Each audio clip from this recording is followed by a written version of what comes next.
বন্ধুরা দেখুন, এই যে সিঙ্গাপুরি কলা গাছ কিন্তু বসানো হয়েছিল। এই সিঙ্গাপুরি কলা গাছের কিন্তু মোষ এসেছে। এই যে আপনারা দেখতেই পাচ্ছেন, খুব বড় মোষটি।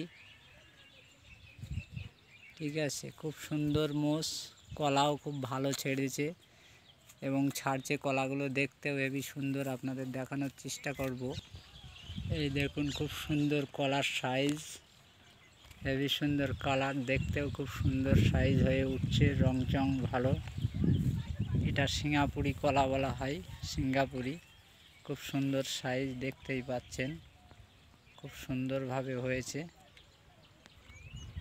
দেখতে পাচ্ছেন এই কলাটা কিন্তু অনেকটা মোটা তাজা হয়ে উঠেছে, সাইজ হয়েই এসেছে কাটার মতন। আপনারা দেখতেই পাচ্ছেন আমার কলা চাষ, এটা আমি খাওয়ার জন্য অবশ্য লাগিয়েছিলাম জমির আইলে।